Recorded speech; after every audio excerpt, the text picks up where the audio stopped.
Praise the Lord. ஆண்டவர் இரட்சகருமாகிய இயேசு கிறிஸ்துவின் நாமத்தில் உங்களை வாழ்த்துகிறேன். கர்த்தர் ஒவ்வொரு நாளும் நம்முடைய வார்த்தையை கொண்டு நம்மளை பலப்படுத்துகிறாரு. நம்ம வழி மாறி போகும்போது நம்மளை நேர்வழியில் நடத்துகிறாரு. தவறு செய்யும் போது திருத்துறாரு. ஒவ்வொரு காரியத்திலும் நம்மளை ஆறுதல் படுத்துகிறாரு, உற்சாகப்படுத்துகிறாரு, உயர்த்துறாரு. இல்லையா? நீங்கள் விசுவாசிக்கிறீங்களா? இந்த வேதம் தான் அதற்கு சாட்சி. இன்னைக்கு கூட ஆண்டவர் உங்க கூட என் கூடயும் பேச போறார். 38ஆம் சங்கீதம் 13ஆம் வசனம்.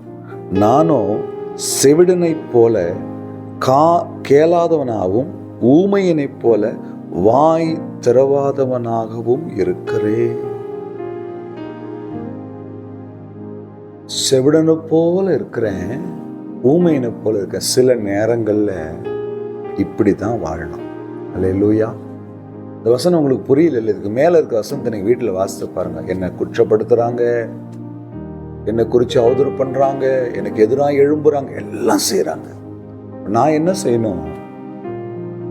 செவிடனை போல இருக்கணும், ஊமையனை போல இருக்கணும்.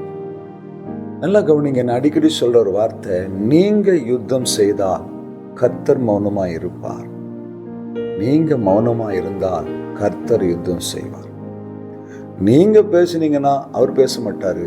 அவர் பேசணும்னு காத்திருந்தீங்கன்னா நீங்க அமைதியா இருக்கணும். இந்த இடத்துல தாவீது சொல்றார், எனக்கு எதிராக அநேக மனிதர்கள் பேசுறாங்க, எழும்புறாங்க, என்னை குற்றப்படுத்துறாங்க, என்னை காரணமே இல்லாம வறுத்து எடுக்கிறாங்க, நான் செய்யாத தப்ப சொல்றாங்க.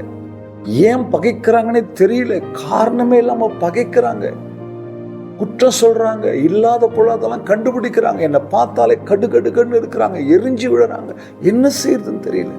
ஒண்ணுமே செய்வானா? ஆண்டவர் எனக்கு கற்றுக் கொடுத்த வார்த்தை முடிந்த வரைக்கும் இது வரைக்கும் அப்படியே ஓடிட்டு இருக்கு.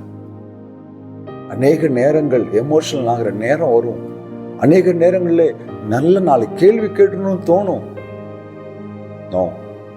அந்த தப்பை மட்டும் பண்ணிடாதீங்க. அந்த தப்பை மட்டும் பண்ணிடாதீங்க. யார் உணர்த்தப்படணுமோ அவர்களுக்காக ஜெபம் பண்ணுங்க.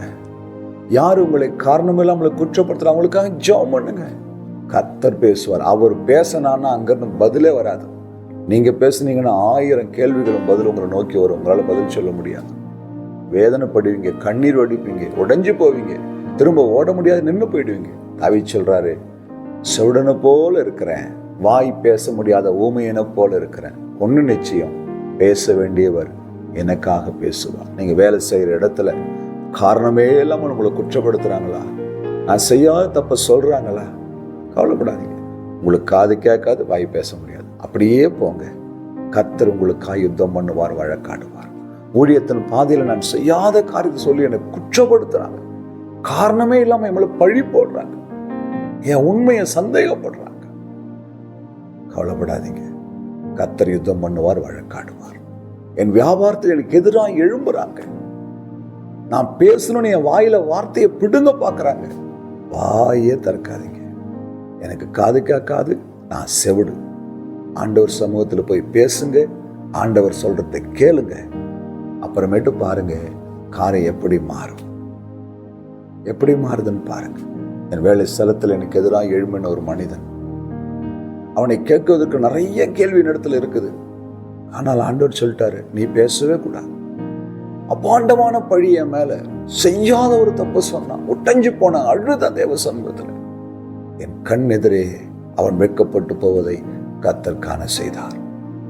அவனுக்காக நான் பரிந்து பேசுகிற இடத்துல கர்த்தர் என்னை கொண்டு போய் வைத்தார். என் அன்பு சகோதரன், என் அன்பு சகோதரி, உங்களுக்கும் கர்த்தர் செய்வார். ஒன்னே ஒண்ணு, வாய் பேச முடியாத ஊமையும் காது கேட்காத செவிடனும் போல இருக்கு.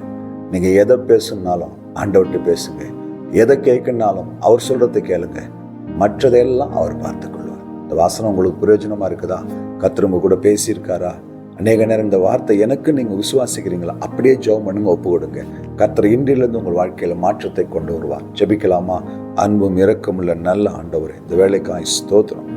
கரத்துல ஒப்பு கொடுக்கிறோம் சாமி. அப்பா, தாவீதை போல இந்த வசனத்தை போல வாழ எங்களை அர்ப்பணிக்கிறோம், தாழ்த்துகிறோம். இயேசு கிறிஸ்துவின் நாமத்தில் பிதாவே, ஆமென். அல்லேலூயா. God bless you.